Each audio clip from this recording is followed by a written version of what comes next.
kayong lahat sa ang mansulok ng mundo. Nagbabalik na naman po ang inyong lingkod, maganda na at panibagong sharing video na naman po ang ibabahagi ko po sa inyo dahil sharing is caring. Subscribe po sa maganda na YouTube channel. Okay, so bago po ang lahat, kapag po tayo ay magta-travel, obligatory po na dadaan po tayo sa immigration. Immigration po, dadaan po tayo sa first interrogation or first interview. At pag hindi po tayo nakapasa doon or pag may nakita pong mga irregularity ng ating mga immigration officer, ay imumove po tayo sa secondary interrogation. Okay? So yan po ang pag-uusapan natin ngayon. Okay, secondary investigation. Ano nga ba to? Bakit ka nga ba mapupunta sa secondary investigation? Okay. So first preliminary investigation, they will ask you such basic questions about your itinerary, passport, your purpose, your destination, such things like that. Okay? Ngayon, once na may nakita yung immigration officer na irregularity or not satisfied with your answer or something kaduda-duda or kahina-hinala on that term, imomove ka nila for secondary interrogation. Okay, and this investigation will last for 5 to 15 minutes. Ika nga, dito mangyayari ang masusing pagtatanong, pag-iimbestiga at pag-aalam ng talagang purpose mo sa travel mo. Okay. Especially sa mga tourism purpose. Let's discuss sa mga rason bakit ka mamumove sa secondary investigation. Nangunguna na dyan ay ang minor traveling alone. Okay, pag ikaw po ay minor, tapos babiyahe ka mag-isa, automatically mamumove ka for secondary inspection. Why? You need some certificate and clearance na inaalaw kang mag-travel. At may mga guidelines and SOP ang ating mga immigration officer.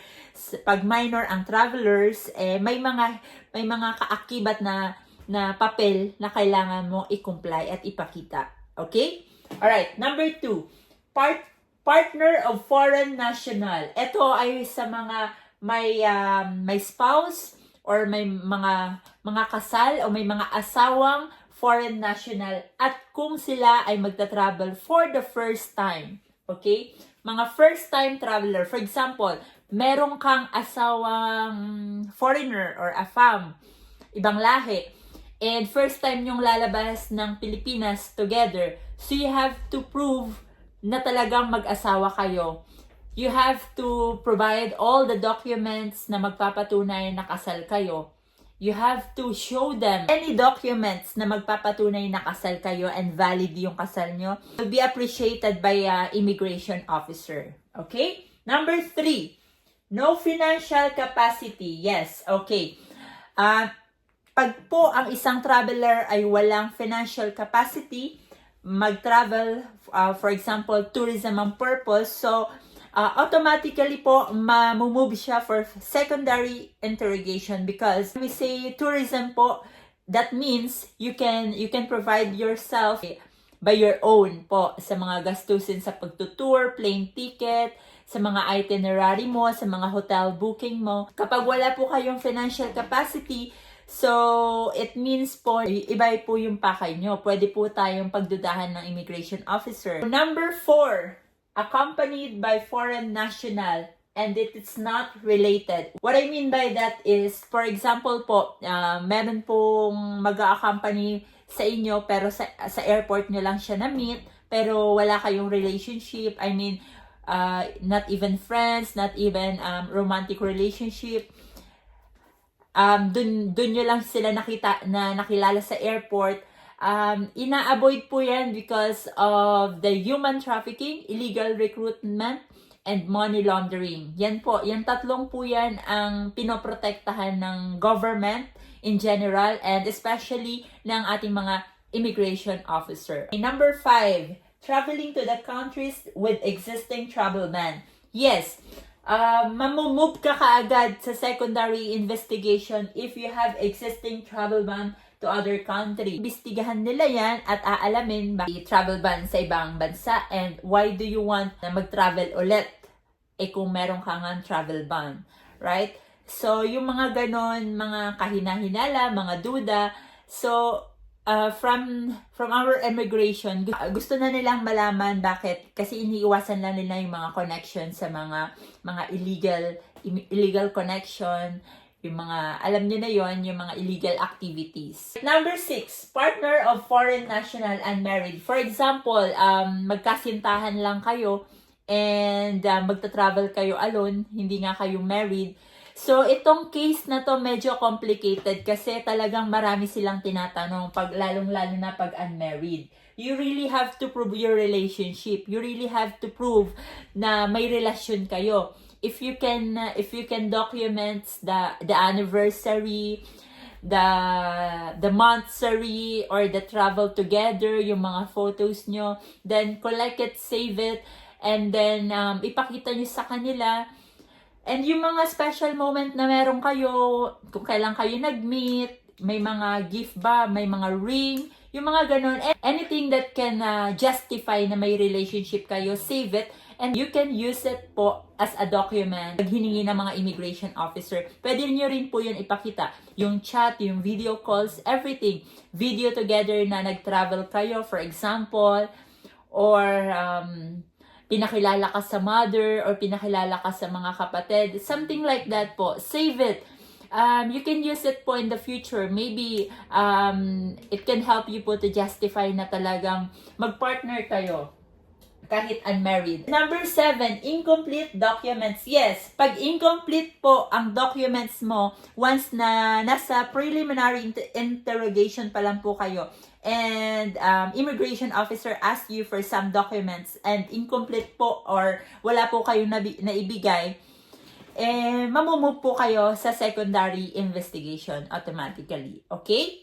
Number 8, questionable certificate. Yes, pag questionable po ang certificate nyo, automatically po madadaan kayo sa mas mahabang interrogation and sa secondary investigation.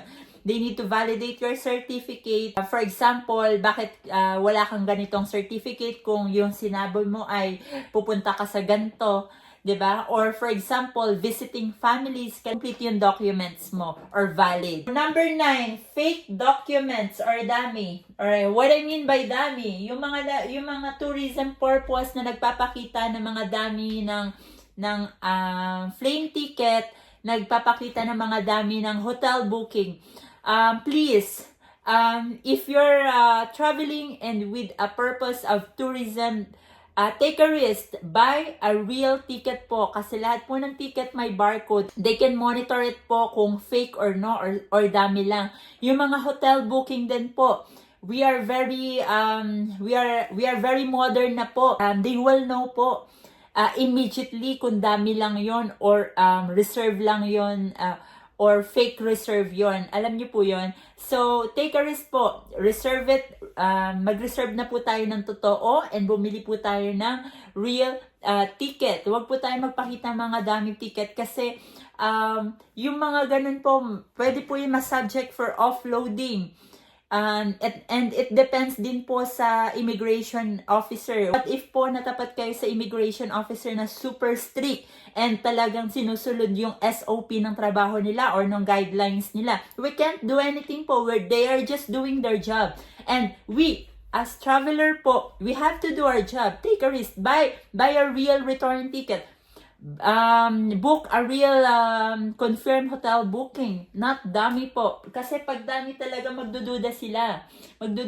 Pag-iisipan kanila na masama and it's a big irregularity and a red flag for them. They're doing their job only. They have guidelines. They have SOP. And number 10, stance and answer. Yes, once you state something inconsistently and once you answer something irregular to your documents, well, mamumove ka sa secondary interrogation sa mas malalim na pag-iimbestiga. Why? Because you're not consistent.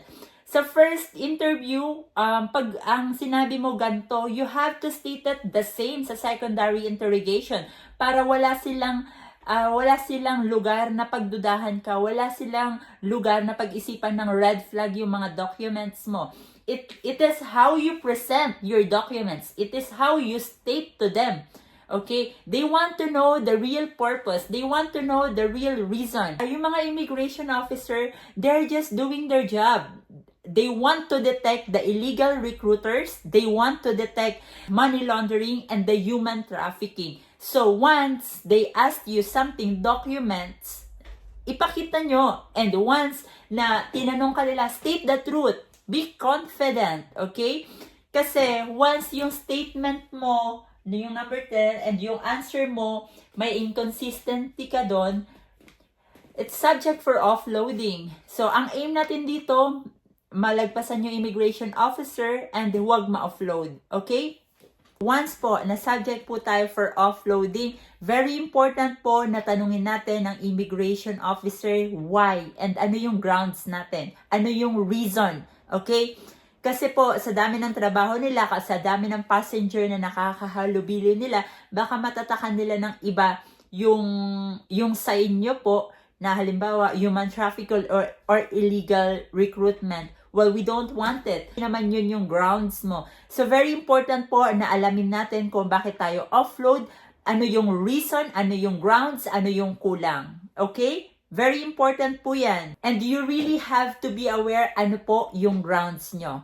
Yan lang po ang ma-advise ko. Good luck po sa ating mga kababayan and sana nakakatulong tong mini video ko and small channel ko sa ating mga kababayan dahil sharing is caring. Sa susunod na sharing video po ulit, sisikapin ko po makakalap pa ng mas maraming impormasyon para po may bahagi ko po sa inyo dahil sharing is caring. Sa susunod na sharing video po ulit, ako pa rin po ang inyong lingkod Magandana and see you on my next vlog. Paalam!